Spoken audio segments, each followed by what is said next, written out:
Welcome back to Golf Simulator videos. Today we are back with Creative Golf 3D Golf Simulator software. Now I've actually covered this software quite significantly in the channel if you look back, and now there have been some updates, and this is a significant update for many reasons. I'm going to go over those details here with you in just a second. We're going to go out on some courses, we're going to take some practice shots, show you some different things in action, and then stay tuned because I'll actually be doing more on this software on their Golfismo side, which is games, all right? And this software connects with all kinds of different launch monitors. Just to name a few, let's go over uneekor, which we're actually going to use today, Foresight Sports, Flight Scope. Yeah, I'll put the whole list down in the description along with a link to the details of this new advanced update so you can review all that after the video as well. So let's just talk about a few of the big things that are coming. So in 2025 and 2026, they're preparing for a major upgrade, all right? This is going to be called the advanced version.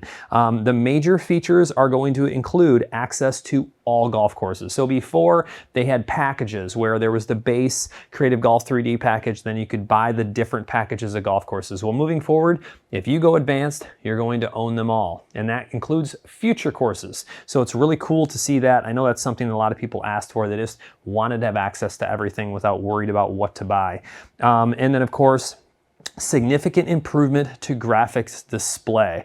All right, and I think that's a big one that everybody kind of wanted, but wanted to be careful at the same time. So the big attraction to Creative Golf 3D, for those of you who aren't that familiar with it, is that it works with a much more entry-level gaming computer. So it only requires, I think, 8 gigabytes of GPU RAM, and you can actually dial it back. So it doesn't have to have that. That's what they recommend for a good experience. And so you really don't need the latest and greatest computer. You can buy a budget PC and be able to run full Golf Simulator software. And what you'll see is that, in my opinion, it's still a very immersive experience, decent graphic detail, etc., especially with what they've added here. Now, that new realistic display that they're talking about are realistic textures for grassy areas that'll bring you closer to real play on a golf course.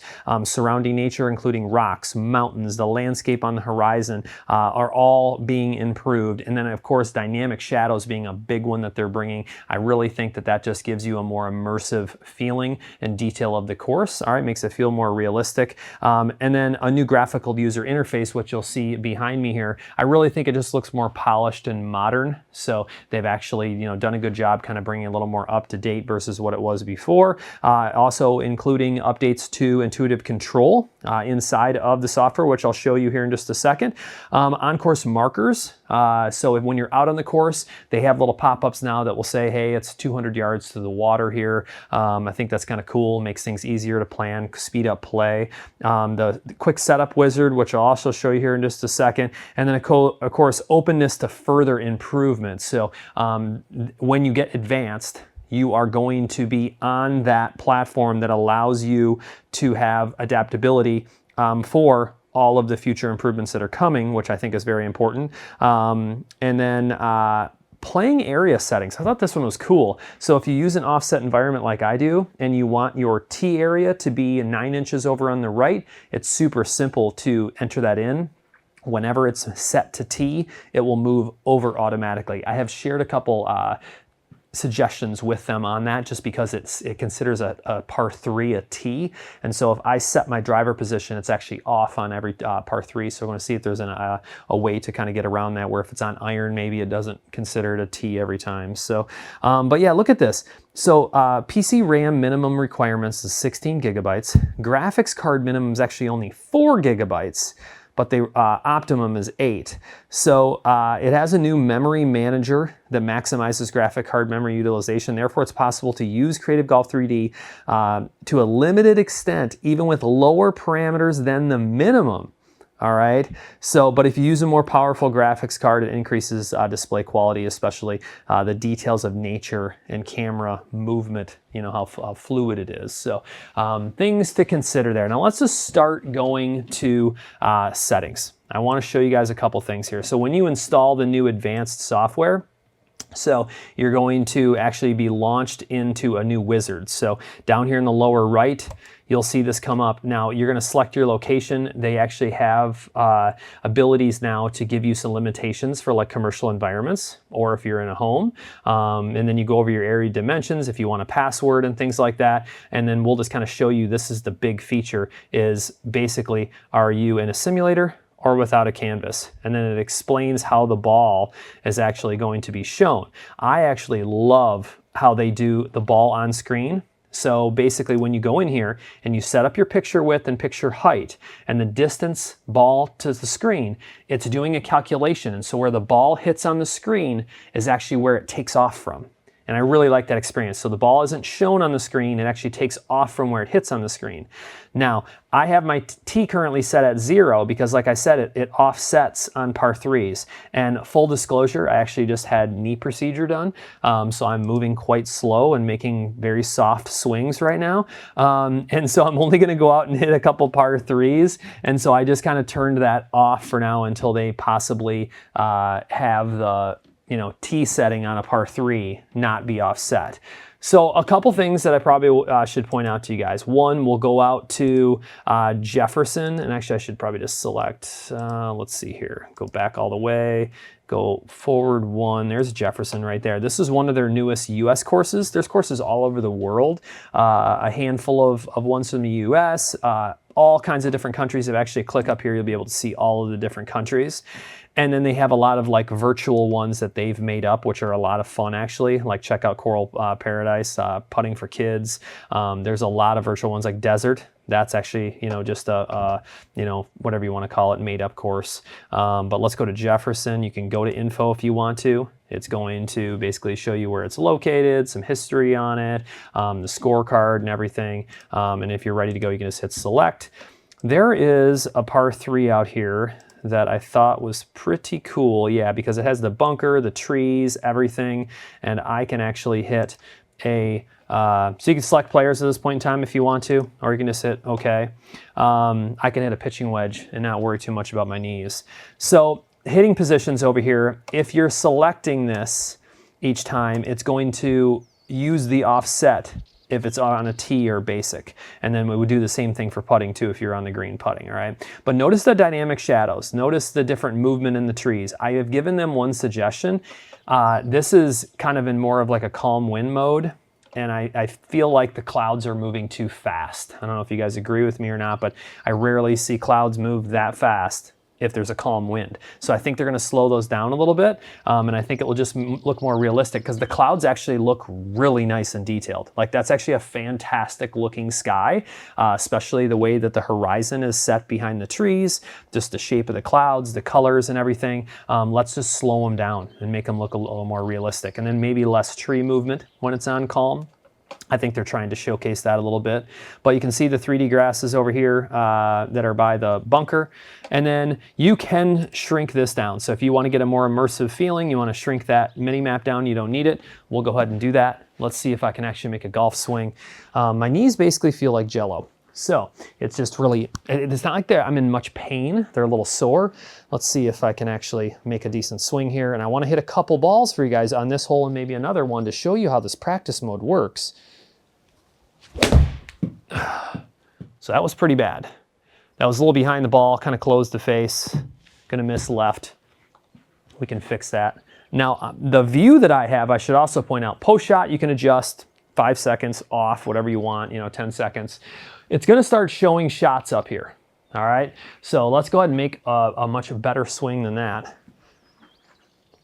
Haven't even swung a golf club here in over a week, I wanna say.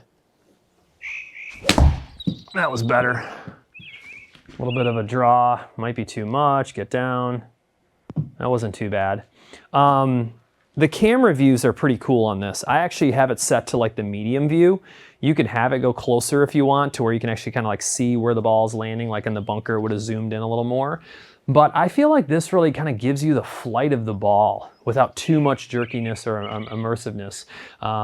It's just very smooth. You guys have to let me know what you think. So notice now I have a shot list going up on the left. So anytime you're doing on-course practice, I thought it was very cool how it shows speed and spin and launch angle and carry in total, distance from the pin, and it just starts giving you a list like that. So I'm going to go ahead and try to hit maybe a little more of a fade here. That one was maybe a little off the toe. Cutting in there. How's that going to work out? Hey, I actually still have a golf swing. Not bad. And you'll see that that list will update. Maybe I just need to start swinging softer and babying my knees. That's the way to go. So, and look at the spin was up on that because I just made really good contact, cutting the ball a little bit. So this is Jefferson Golf Club. Notice how the user interface is it just feels more modern. And I actually like the mini map kind of being smaller when I don't need it. I actually really appreciate the side view that they have, that 2D view showing, hey, is it down or up, and where does it go down and up. Your menu is going to allow you to replay shots, course conditions, hole view. So let's just do a hole view really quick. I definitely can feel the graphics being a little enhanced, for sure. I mean, I'm just seeing a little better detail on various things. And it sounds like as they release new courses, you're going to see even more enhancements, all right? And like I said, I really like that you get all the courses. I think that is just something that, and I'm gonna go over more, like I said. We'll hit Golfisimo in a different video and everything. We'll show some different launch monitors. I think that would probably be something cool to do. Now, there's a course in here, and I'm gonna have to go back. Right here, this Adamsdale course is pretty, I think it's in Austria. If my flag is right there, I believe is where it's at. Let's go out to, there was a shorter par 3 on this one. Yeah, look at that, with the water. I think this would be pretty cool to show you guys. Yeah, Austria, I was right. I just wanted you guys to get an idea of what it looks like with some elevation and different trees, kind of show those dynamic shadows a little more, see if I can actually make a couple more decent golf swings. I also actually gave them a suggestion as well, where notice how right now it's going to pop up and ask me to select players. I wonder if you could just do that on the previous menu. That way when it's loading, you're kind of getting your club and getting ready and you could just hit balls rather than waiting at the computer. But I mean, it's not a big deal either way. So you guys have to let me know what you think. Please comment below on that. But here you go. So now you're gonna get some dynamic shadows on the right. You can see those shadows moving. I like just that little bit of movement. That's kind of calm wind movement. You got 3D grass with the dynamic shadows over there. You've got the water. We can do a quick little flyover so you guys can see it. We'll shrink the map again. That way it's full immersiveness. Let's just do a whole view. I think that their camera does a good job of kind of getting you on the fairway into each hole. And we'll definitely go out and do a 9 or 18 hole video for you guys. That way you can see everything really well. But check out this hole. I mean, it's cool. So this is going to be a soft pitching wedge from what I gather. So let's just try to hit like a nice soft cut in there.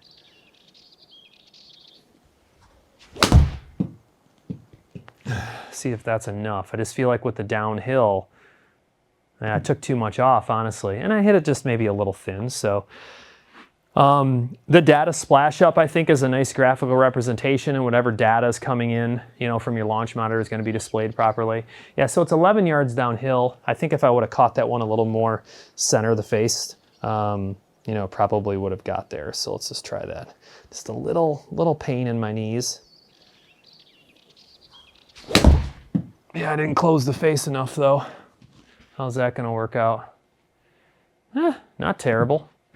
I mean, if I'm out on the golf course and I'm putting on a par 3, I'm happy every single time. I don't know about you guys, but I feel like the par 3s are the ones that bite you. So I just like the view. I don't know if you can change the view on the fly versus exiting out into your main settings. Game options, you can. So let's show you what close looks like. I just want you guys to be able to see that it's going to be closer to the ball. It's going to zoom in a little more as it's landing.